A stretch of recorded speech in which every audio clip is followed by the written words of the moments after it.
This is Twit. Motorola's coming out. It wants the world to know that it's a foldable phone that's better than the rest. It's also less expensive than the other foldables on the market, but still pretty pricey. Yeah. That's not saying much. The Moto RAZR was unveiled last night at an event.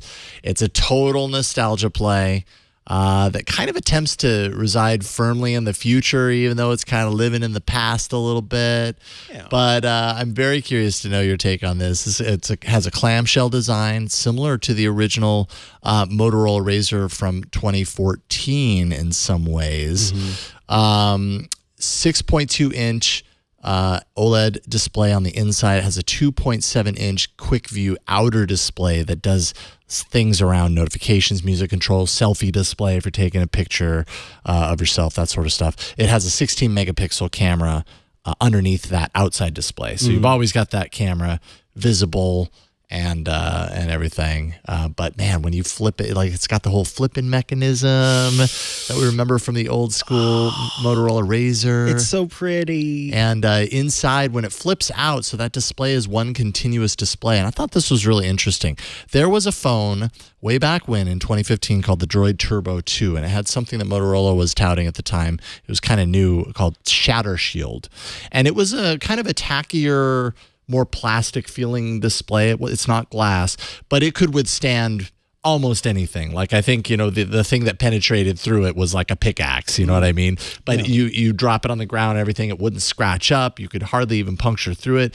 But the trade-off was that it was more of like a plastic display than it was a glass display. But if your aim was to find an indestructible screen, like maybe your job is really rough and tumble or whatever the case may be, it was a really great choice for that. And so they had that on a few different phones, Motorola did.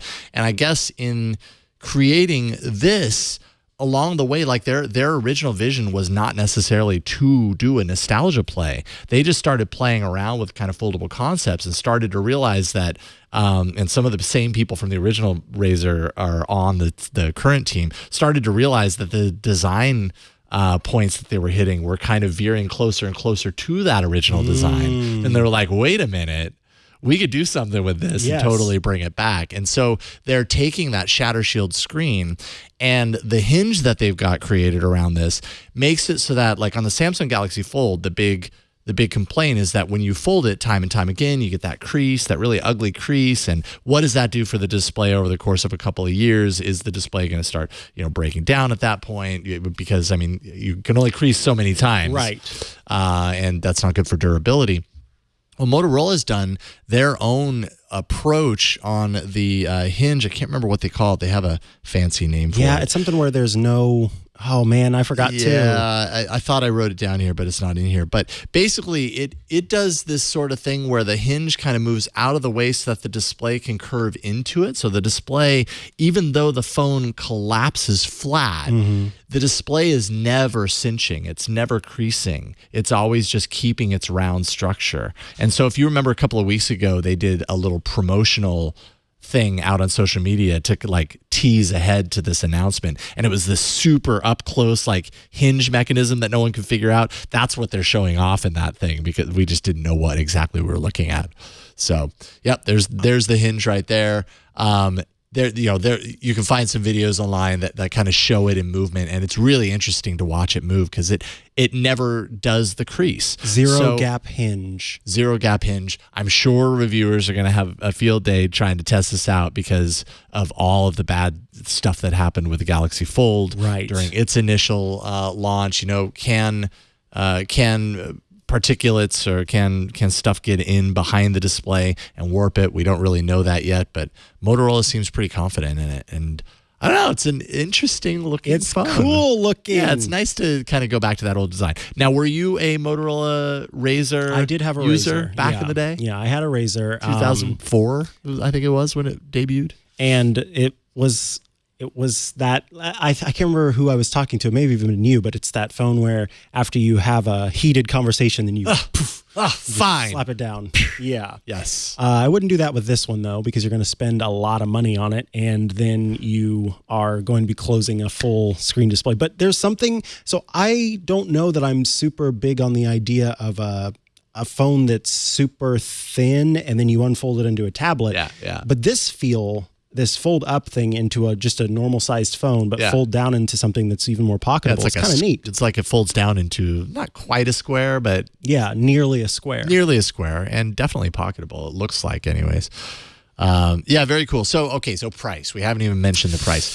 $1,500. And so that's interesting. Like, so you're paying for the kind of the technology behind this, the fact that this is a new category. Motorola intends to kind of continue doing phones in this category.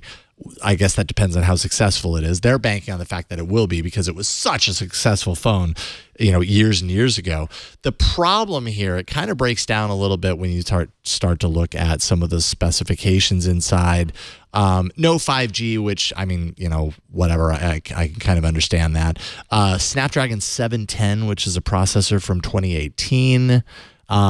There's been one revision, and now there's another revision of this particular processor on the horizon. So already out of the gate, it's a lower, it's more of a mid-ranger processor compared to the premium that we're at, the 855 Plus, the 800 series of the Snapdragon. So you're taking a bit of a step backwards as far as like what's powering the phone. That's probably good for battery, and that's a good thing because the battery is only 2510 milliamp hours. Oh my goodness. So it's pretty small, but then you look at the design, you kind of understand why, you know what I mean? This isn't one of those phones with that huge junk in the trunk. So where do you put the battery? Exactly. So, and it's going to be exclusive on Verizon, which also harkens back to a day. I was going to say, that seems very old school. It's very old school. We're still doing that? Yeah, apparently. I have no idea why they felt the need to do the exclusivity for Verizon, but apparently it's going to have, it only uses an eSIM, so it doesn't use a physical SIM at all, and that will allow it to also work on AT&T and T-Mobile. It can be unlocked via the eSIM, so you could buy it and then use it on another network. Supposedly, it has all the proper internals to support that. So I wonder why they did the Verizon exclusivity thing. I don't know. Money? Yeah, I have no idea. Maybe they have a good deal with Verizon. I mean, Motorola has done a lot of exclusive stuff with Verizon in the past. If I remember, the original Motorola Droid, that was the first Android device that I ever used, and it was an exclusive on Verizon. Maybe they just have like a long contract or something. Yeah, I mean, Motorola is owned by Lenovo now, so definitely there've been switches and stuff in who owns the company and how it's evolved over time. Who the heck knows why they chose that I imagine there's exclusivity. some cost saving or cost protection stuff that is involved with that. If you launch on Verizon helps you. Those deals that could be put in place to sort of say, we need to make this many, but we don't make enough money to make this many, so let's go ahead and make this many, and if people buy it, then, so it's all about like making sure they've got all the money right where it needs to be, potentially. So someone walks into Verizon, they're like, I want to get a new smartphone. They see the iPhone 11, they see the Pixel, maybe they don't even see the Pixel's just not doing so hot.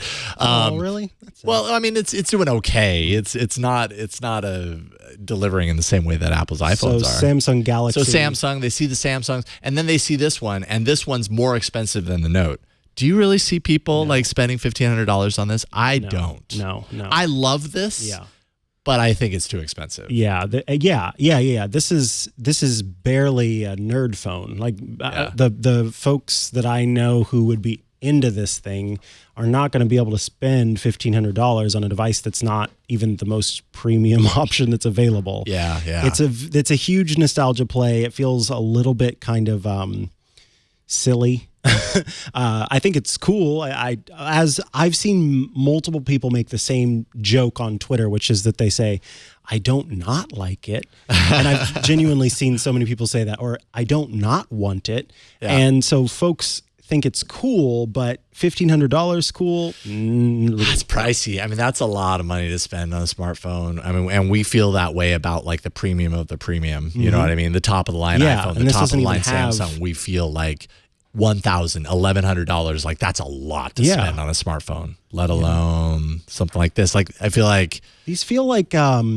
You just want people to see it. Yeah, these feel like projects that are taking place in public, and you'll get a few people who are going to buy it, and that'll help fund future projects. But it just feels a little like they let their designers and engineers sort of, here, take the keys and turn on the car and go with it wherever you want to go. And then they came out with this on the end. Yeah. I'm happy they did that. Let's keep experimenting with this stuff. Yes, exactly. They're taking risks. Even though the risk is going back to old technology that worked, but it is a risk in today's kind of smartphone landscape. So we'll see. Motorola only has around 3% of the handset market currently. Much of what they've been doing lately has been appealing to the mid-range with their smartphones. So this is definitely a little bit of a gamble, and I'll be very curious. I hope we can get a review unit of this at some point because I would love to see it. Yeah, I want to see it in person too. Yeah. I will touch it and hold it and hug it. And you'll flip it open and then you'll slam it shut. And then I'll say, it's broken. Sorry, bye. How about when you hang up on someone by slamming it shut, it doesn't hang up immediately. It tells the other person, oh, you really pissed him off. Yes. Something like that. And then it hangs up. Yeah. It's like, you should probably text an apology. Yes. The accelerometers have detected the slamming of this device. You should really text an apology. Or, oof, harsh. That hurt. Yeah. That's great.